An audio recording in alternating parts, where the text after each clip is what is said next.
Hi, it's Bree here.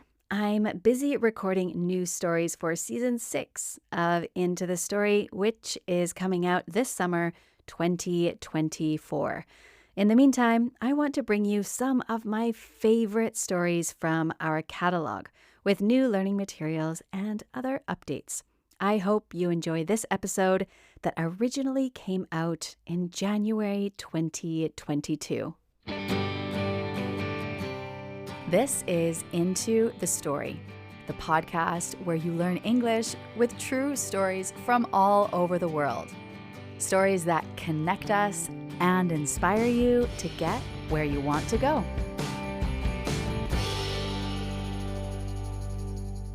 Hi there, it's your host Bree. Today we're going into the story of Jaclyn St. Louis. Jaclyn is from Calgary in Western Canada, and Calgary also happens to be my hometown. Not coincidentally, because Jaclyn is my big sister. Calgary is a great place for paragliding. It's near the Rocky Mountains, so there are many flying spots. There's also beautiful views and a really nice community of paragliders. On this episode, Jaclyn is going to tell us about the day she was in a paragliding accident. Jaclyn, you've been in a midair collision. Listen to me. We've practiced this. Jaclyn had been introduced to paragliding by her boyfriend at the time, Chris Mueller, a pro pilot with tons of experience.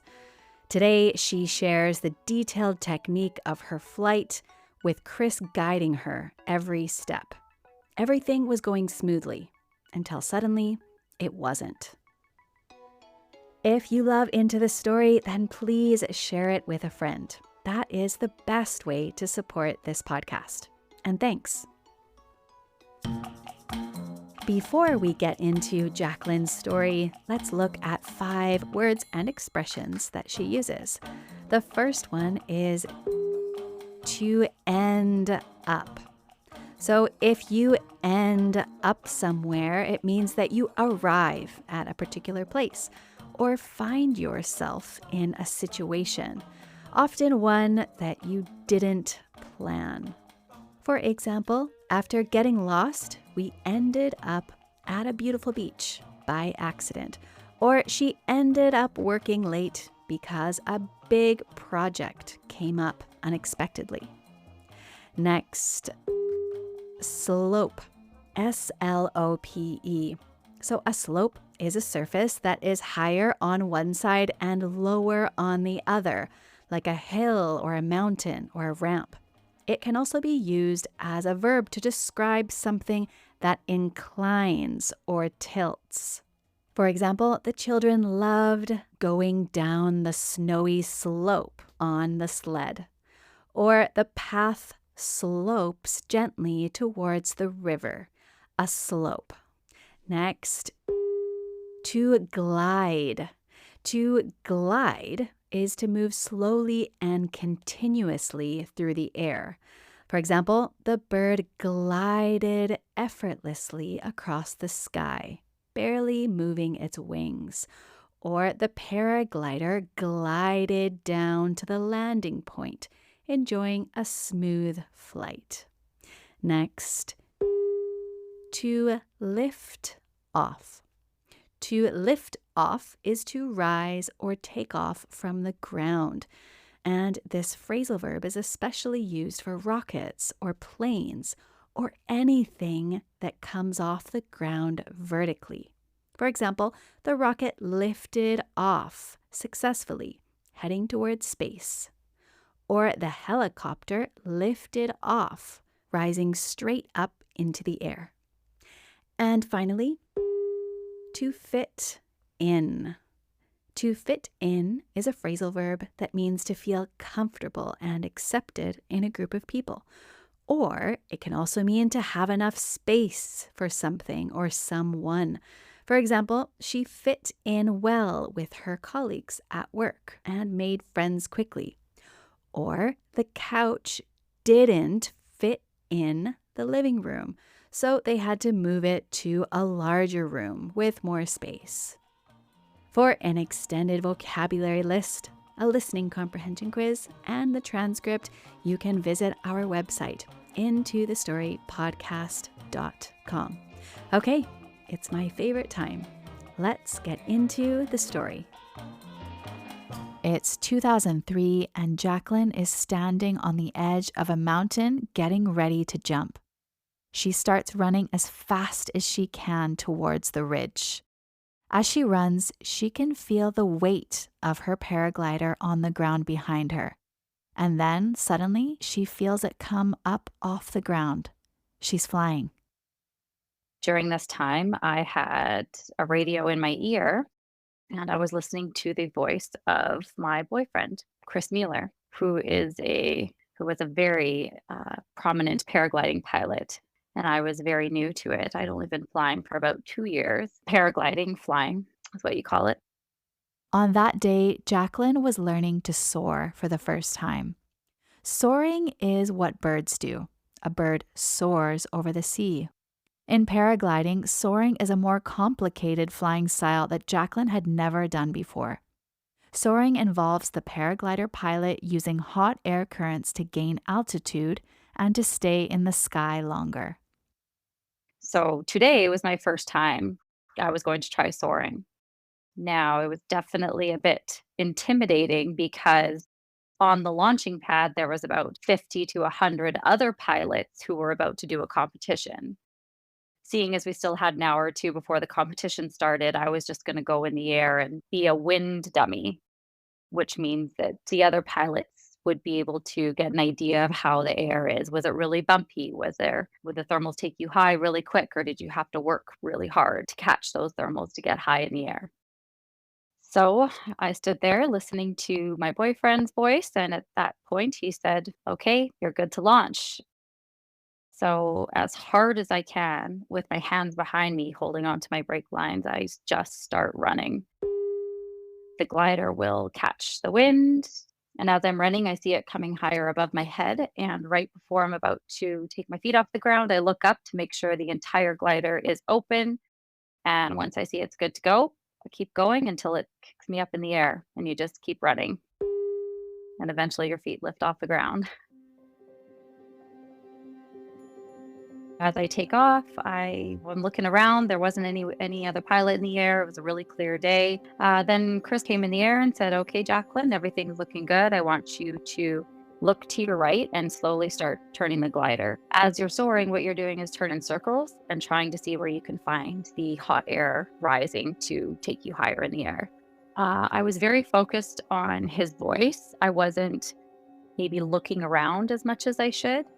I was just listening to him and where he was telling me to go, kind of the same way you would probably listen to your Google Maps in the car. You're just sort of on autopilot listening, maybe not really being aware of your surroundings because you're in a new area. For me, I was in a new flying site. I've never been there. I had been in the air only a few minutes and I was doing these circles, to the right. And then again, I would go to the left to try and get higher in the air. I didn't feel like I was ascending very fast, but I definitely was gaining altitude through my soaring. Chris was in the air, and I remember he was so excited, saying, "You're soaring, you're doing it. How does it feel?" And I was just focused on, just tell me where to go next. Everything seems under control.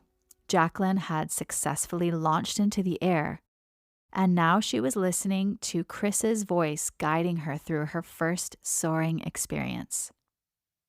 I was about 300 feet in the air from the launching site above the mountain. So that's definitely not very high.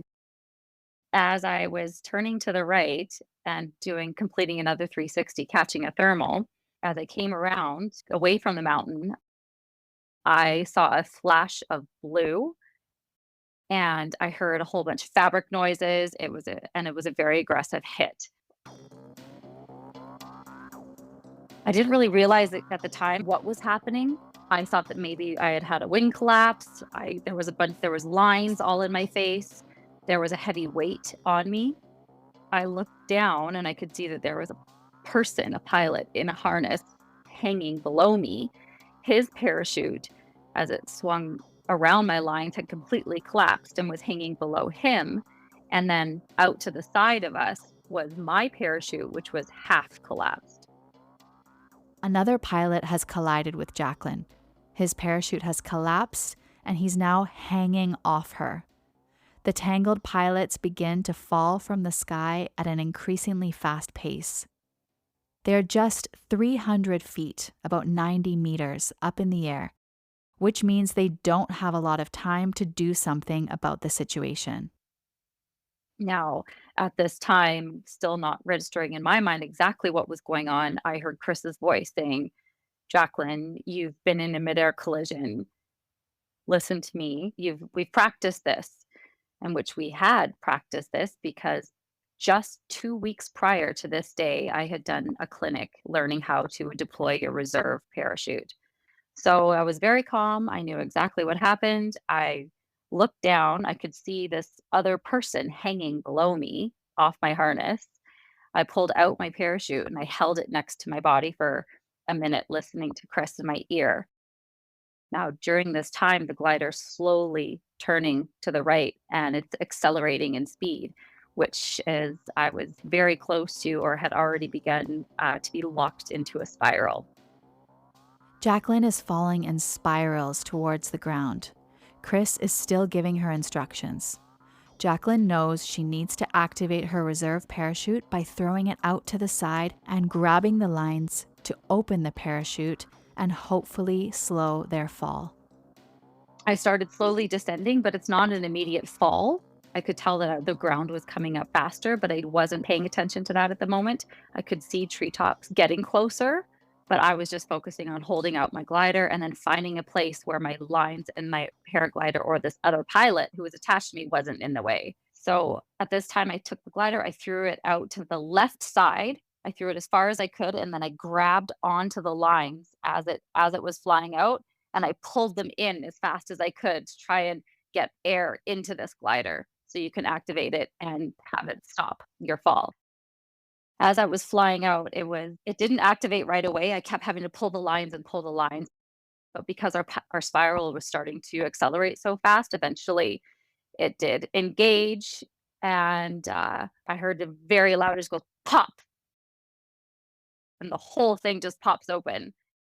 And very quickly, we both, myself and the pilot below me, stopped. And then instantly, as soon as that popped, there was only about 1 second, we hit the treetops. And then when you hit the trees, I fell through the trees and through the branches, and then we both hit the ground. The parachute opens just in time, slowing down Jaclyn's fall. This means that both her and the other pilot crash into the trees, but the impact is not nearly as violent as it could have been. In my ear, I heard Chris. He said, Jaclyn, don't move. I saw where you landed. We're all coming to you. And at that point, I sat up and I looked over to this other pilot. He popped his head up. All I could see was a big mess of long blonde curls and hair. And I said, are you okay? And he looked at me and said, I'm so sorry. I'm so sorry. I'm so sorry. I didn't really, understand why he was apologizing. I was just focused on what happened. Are you hurt? Do you need any help?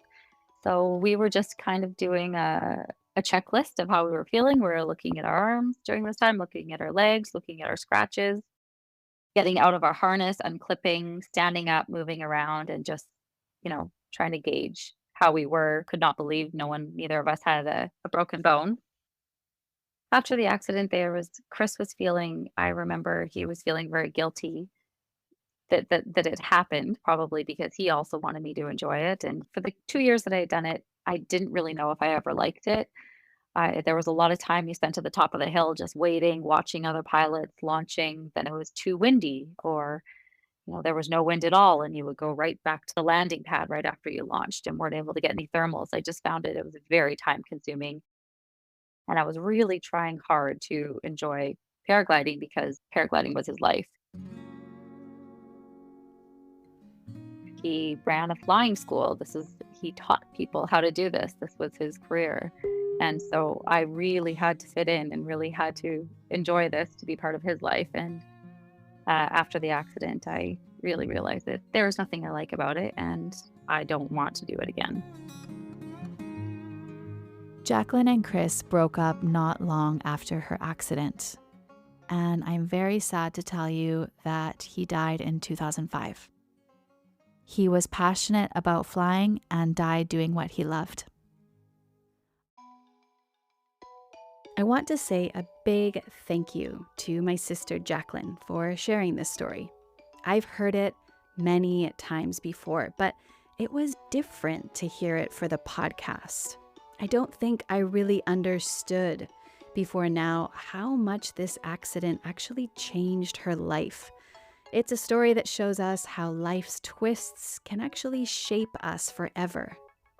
Visit intothestorypodcast.com to see a photo of Jaclyn and Chris. Okay, folks, if you're loving this podcast, you'll definitely enjoy my newsletter too. Every few weeks, I'll send you a quick email with practical tips and fascinating topics from the world of psychology and ways to make your life better. Just head over to intothestorypodcast.com and click subscribe. It's completely free. Okay, that's all for today. Until the next episode, I hope that you have a good time, or at least a good story to tell. I hope you enjoyed this story, and I'm looking forward to bringing you 10 new stories in Season 6 this summer 2024. In the meantime, I want to know more about you. At the bottom of the show notes, you have a link to fill out a 3 to 5 minute survey.